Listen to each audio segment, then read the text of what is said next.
The novel Killer of the Flower Moon describes, for the most part, a forgotten but true conspiracy which helped launch the FBI. It profiles the murders of Osage Indians nearly 100 years ago. They were killed for their massive wealth from their oil rights. Now this best-selling book is being made into a major Hollywood movie. Yeah, Matt Damon starring in this movie. News on 6's Jonathan Cooper traveled to Pawhuska to learn about how this true story from the author as well as from the descendants.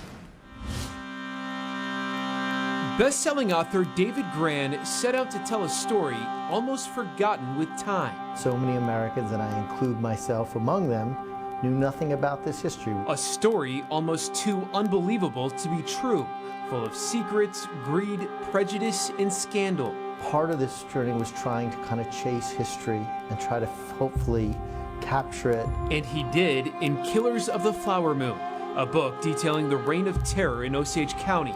Grann describes how dozens, if not hundreds, of wealthy Osage Indians were murdered throughout the 1920s after oil deposits were discovered on their land. The real-life drama captivated readers, becoming one of Time magazine's top 10 nonfiction books of 2017. Now, Martin Scorsese is adapting it into a major Hollywood movie, starring Leonardo DiCaprio and Robert De Niro. But the story behind it all starts here in Pawhuska. Because a lot of the details were lost with time, Grann traveled here to meet with the Osage. David called me and told me he was going to do an article for the New Yorker and asked me if I would help him. At the time, Catherine Redcorn was the director of the Osage Tribal Museum. Redcorn, like many descendants still living in Osage County, grew up knowing all about the murders. Her grandfather was poisoned by his wife, and her grandmother on the other side died during an experimental C-section performed by a doctor from out of state. One of the adoptees told me one time, she said, "You know, your grandmother was murdered." Grann soon realized Redcorn's story was one of many. So these crimes were, in effect, inheritance schemes. They involved people marrying into families, pretending to love you, while systematically plotting to kill you over years. Take Billy Ponca, for example. She's a relative by marriage of one of the Osage murder suspects. Brian Burkhart married my great aunt. He was involved with the Anna Brown killing. And then there's Danette Daniels. Her grandparents had one of the last arranged Osage marriages in Fairfax, where many of the killings happened.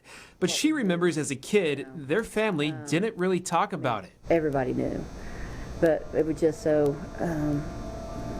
heart-wrenching that, you know, we just didn't really discuss it very openly. Each person Grann met had a different but important story.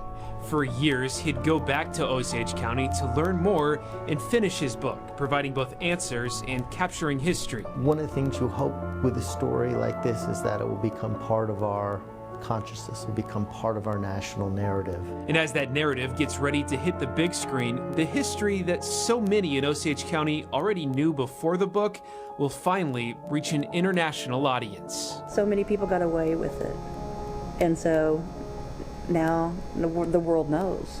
In Osage County, Jonathan Cooper, Oklahoma's own News on 6.